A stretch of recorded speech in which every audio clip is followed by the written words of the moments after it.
नमस्कार, मैं हूं आदित्य शर्मा। स्वागत करता हूं आप लोगों का एक बार फिर से एक और नई वीडियो में। उम्मीद करता हूं आप लोग अपने घर पर होंगे, सुरक्षित होंगे, अपनों का ख्याल रख रहे हों। आज से एक नई सीरीज की स्टार्टिंग कर रहा हूं मैं। इस सीरीज में मैं आपसे बात करूंगा अपने कॉन्स्टिट्यूशन की, अपने लॉ की। एज अ सिटीजन आपको बेसिक्स तो एटलीस्ट पता होने चाहिए कि हमारे कॉन्स्टिट्यूशन में आपके पास क्या राइट्स हैं। कभी पुलिस ने पकड़ लिया तो लोगों को पता ही नहीं होता कि क्या करना है। कॉन्स्टिट्यूशन तो ये भी कहता है कि पुलिस को कोई अधिकार नहीं है किसी भी अपराधी को मारना, लेकिन पुलिस मारती है। अगर आप जानकार हों तो आप इससे बच सकते हैं।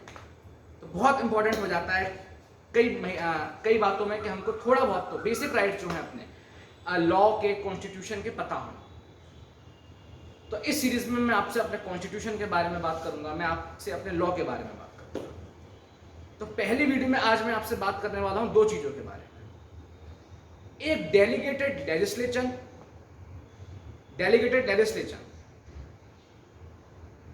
और दूसरी चीज ऑर्डिनेंस। कि डेलीगेटेड लेजिस्लेशन क्या होता है, ऑर्डिनेंस क्या होता है। और ये दो चीज जो है ये सिमिलर है, मतलब लगभग सिमिलर है अगर कोई नॉर्मल पढ़ेगा तो। लेकिन इसमें एक छोटा सा डिफरेंस है, वो डिफरेंस की भी मैं आपसे बात करूंगा। दो बहुत ही महत्वपूर्ण कॉन्सेप्ट हैं।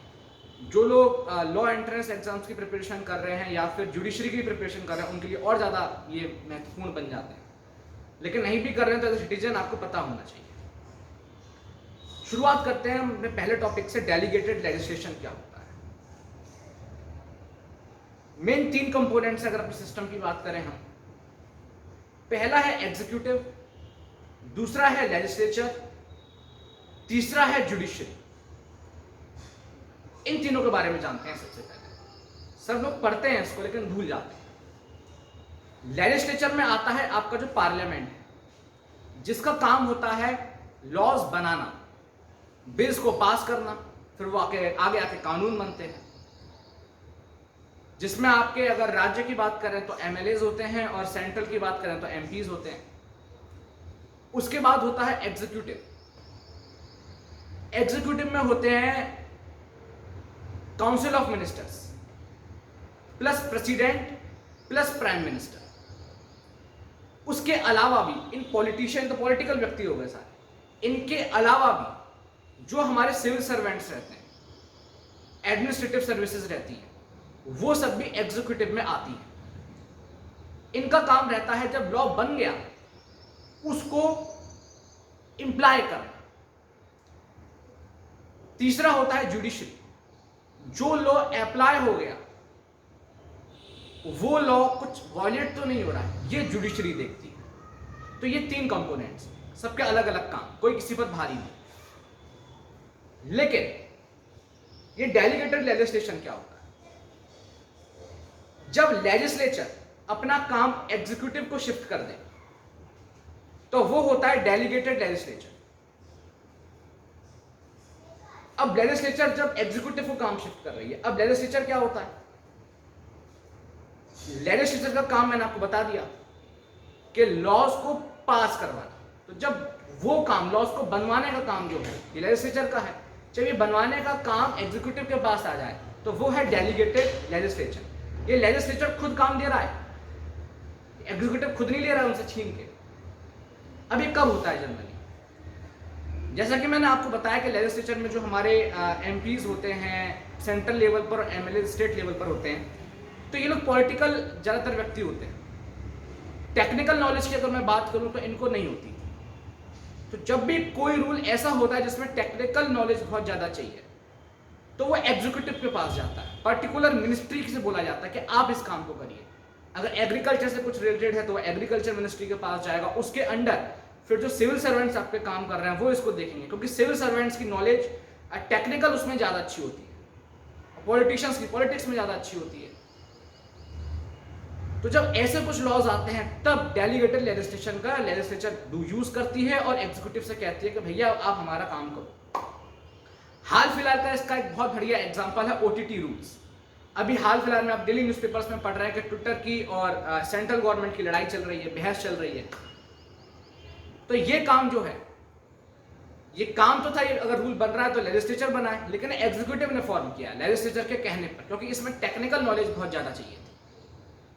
आर्टिकल 312 ये राइट देता है कि ये लेजिस्लेचर अपना काम एग्जीक्यूटिव को दे सकती है। दूसरी चीज होती है ऑर्डिनेंस। अब ऑर्डिनेंस क्या होता है? ऑर्डिनेंस में भी एग्जीक्यूटिव जो है वो लेजिस्लेचर का काम करती है, लेकिन यहां पर लेजिस्लेचर एग्जीक्यूटिव से कहता नहीं है कि आप हमारा काम करो। लेजिस्लेचर जो रहता है, मतलब पार्लियामेंट जो रहती है, वो साल में 6 महीने केवल चलती है, 3 सेशंस होते हैं उसके, बजट, मॉनसून, विंटर। तो 6 महीने, अगर अब बाकी के 6 महीने में कुछ लॉ बहुत जरूरी आ गया कि आपको पास करना है, तो अब क्या करेंगे? क्या वेट करेंगे कि कब पार्लियामेंट खुलेगी? और बहुत इंपॉर्टेंट चीज है, तो तब एग्जीक्यूटिव पार्लियामेंट की जगह काम करती है। तो वो होता है ऑर्डिनेंस, जब एग्जीक्यूटिव खुद काम करता है लेजिस्लेचर का। इसका एक बहुत बढ़िया एग्जांपल है, बहुत अच्छा एग्जांपल है, फार्म लॉज। फार्म लॉ जो है वो ऑर्डिनेंस है। सेंट्रल गवर्नमेंट ने इसको पास कर दिया था जब पार्लियामेंट फंक्शन में नहीं थी, लेकिन इसका एक नियम है। इसका नियम यह है कि अंडर 6 मंथ्स, 6 महीने के अंदर अंदर आपको ये लेजिस्लेचर से पास करवाना होगा। अगर 6 महीने के अंदर अंदर लेजिस्लेचर से पास नहीं हुआ, जो भी आपने ऑर्डिनेंस लाया है, तो ये निरस्त कर दिया जाएगा। तो ये जो फार्म लॉज थे, ये पहले गवर्नमेंट खुद लाई, सेंट्रल गवर्नमेंट, और उसके बाद ये लोकसभा से प्लस राज्यसभा से पास हुआ। अगर मैं इसकी बात करूं तो सेंट्रल लेवल पर ये पास करता है, जो लिखा हुआ है वो है आर्टिकल 123 में, और स्टेट लेवल में अगर मैं बात करूं तो स्टेट लेवल में लिखा है आर्टिकल 213 में। इसका एक, अगर मैं बहुत बढ़िया आपको एक एग्जांपल दूं जो कि लैंडमार्क जजमेंट है। अगर एक कॉन्फ्लिक्ट छिड़ा था, किसी ने PIL डाली थी सुप्रीम कोर्ट में, माफ करिएगा, पंजाब बिहार के हाई कोर्ट में PIL डाली थी कि अगर गवर्नमेंट ऐसे तो दादागिरी चला सकती है अपनी, कि कुछ भी लॉज ला रही है, कुछ भी लॉज ला रही है, और पार्लियामेंट से लॉ लाई, गवर्नमेंट पार्लियामेंट के पास गया, पार्लियामेंट ने उसको खत्म करा, और फिर पार्लियामेंट बंद हुई, गवर्नमेंट फिर ले आई, फिर उसको चलाया। तो ऐसे गवर्नमेंट कर सकती। तो ये बड़ा विषय था। तो पटना हाई कोर्ट ने, ये केस था DC वाधवा, माफ करिएगा DS Wadhwa versus state of Bihar, जिसमें बिहार हाई कोर्ट ने यह कहा कि गवर्नमेंट जो बहुत इंपॉर्टेंट लॉज हैं वो इस तरीके से ला सकती है, और 6 महीने के बाद अगर पार्लियामेंट ने उसको निरस्त कर दिया है तो गवर्नमेंट उसको बार बार अटेम्प्ट नहीं कर सकती। ये इस जजमेंट में बिहार के हाई कोर्ट ने कहा। तो ये थे पहले वीडियो के 2 concept, delegated legislation plus ordinance. उम्मीद करता हूं आप लोगों को वीडियो पसंद आई होगी। इसी तरीके से सीरीज चलेगी। हाँ, महीने के करीब 4 वीडियोस आती हैं, तो 4 में से 2 में हम ये सीरीज चलाने की कोशिश करूंगा, और बाकी के में जो करंट इश्यूज, करंट अफेयर्स हम लोग कवर करते हैं उसको करते रहेंगे। तो इस वीडियो को ज़्यादा से ज़्यादा शेयर करिएगा। मिलते हैं जल्दी आपसे किसी अगली वीडियो में, तब तक के लिए बाय, नमस्कार, अपने घर पर रहिए, ख्याल रखिए।